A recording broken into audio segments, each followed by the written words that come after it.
Págánacht is a Gaelic word which roughly translates to heathenism and refers to the pagan religion of the Irish and Scots. At its core, there is a triad of core elements in Págánacht, the first being the triad, which roughly means sacred three. The first of these sacred three are the Tuatha Dé, the gods, and the Favoiri, the anti-gods. The Tuatha Dé are an expansive group of gods, from divine arbiters of cosmic principles all the way down to features of the landscape. They can be seen in all avenues of the world. The Tuatha Dé are shown to be one side of a divine coin. They represent the natural order, or to say, the default inherent goodness of the natural world. In the religion, members worship and enter into a personal clientship with the Tuatha Dé to either improve themselves or the circumstances they are in. Some major gods in religion would be the Dagda, the master of the seasons, and the judge who presides over life and death, and the god of the Druids. Briad, the threefold goddess of fire and the hearth. The Morrigan, the three sisters and the sovereignty goddess. Lugh, jack of trades and god of skill, and Monaghan, the liminal god of shores and psychopomp who takes you to Tir na Nog. The Favoiri, while not as expansive as the Tuatha Dé, serve as the counterbalance to them, hence the name anti-gods. The Favoiri are shown as misshapen, malevolent arbiters of things outside the natural order.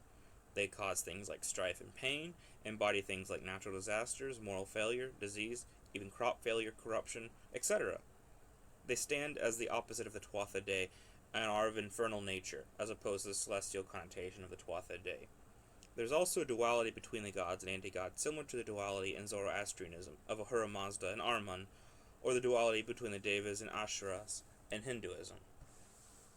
The second group of the sacred three is the Andi, or the ungods. These are different from the anti-gods, as they aren't malevolent or on the level of gods, but still have a bit more leverage than, say, humans. So they function as slot fillers for what is in between mortals and gods. It is controversial to what all could be considered an Andi, but generally speaking, the Fae, or the She, and all other manner of spirits are considered to fit the category.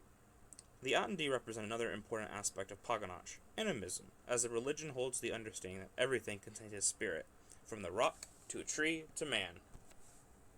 And the final part of the sacred three are the ancestors. Ancestor concepts and veneration in Págánacht work a bit differently than in other religions, as the ancestors being worshipped aren't the whole soul that was the person in life, but a portion of it that didn't transmigrate to the next life. Ancestor veneration also isn't restricted to those with a Celtic ancestry, and neither is the religion as a whole. Just like someone can feel a connection to a historical person important to their country, like Charlemagne to the French or Washington to Americans, you can connect to the ancestors that you may not be biologically tied to. The second element of Págánacht is Tribus Mor, meaning the Great Triskel, which is referring to the three realms which make up the cosmos, also known as Bilia, the world tree. The first part of the cosmos is land, or in Irish, Talam. Land, in colloquial terms, is simply the ground we stand on that extends to the Earth's center, but metaphysically it means much more. The land is divided into a set of 5, the 4 directions and the center among them.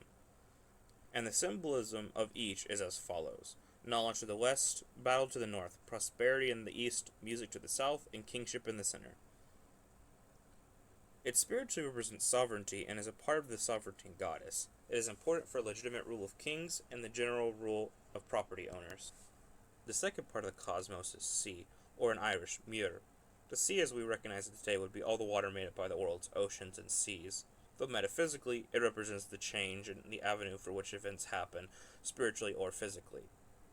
The ocean is what is traversed to get to Ireland in the first place, and the route which Monaghan takes us on our journey to the other world.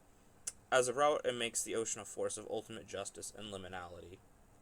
The third part of the cosmos is sky, or in Irish, Nim. The sky is pretty much recognized as the natural canvas above you, but metaphysically it's a lot more. The sky is from where the gods have come from, and can be known to be divine, by the term for temple, Nemetin, which is named after the sky. The sky also represents order, and the failure of this order is depicted as the sky falling.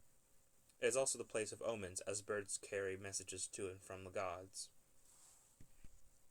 The world tree, Bilia, is separated into 3 parts: the roots, the trunk, and the crown, each corresponding to one of the 3 realms. Bilia is a god in its own right, but is only a god that has universal support and not an active agent. Its structure provides the natural order, which is shown in the eternal cycle of reciprocity that happens between the crown and the well at the base.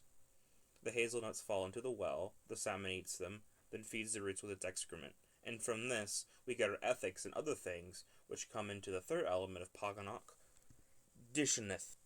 That roughly means right-hand custom, or proper custom.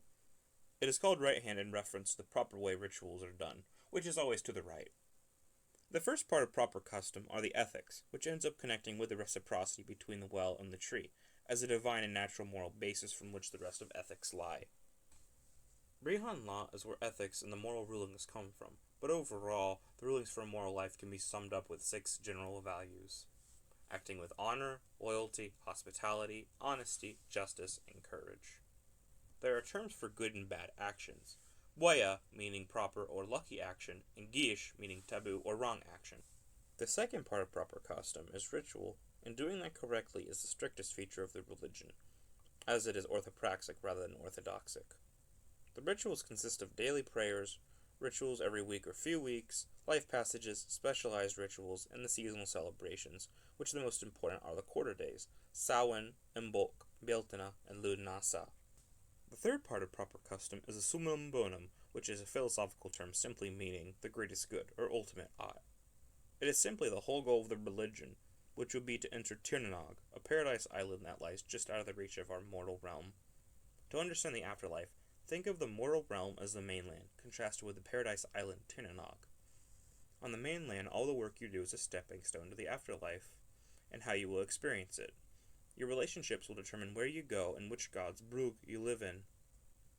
To get there, you need to cross the sea that separates it. Monaghan will take you after death, if you have achieved Phoebus, which translates to excellence. If you haven't, you go back to a place called Tech Dunan, where you are reincarnated back to the mainland.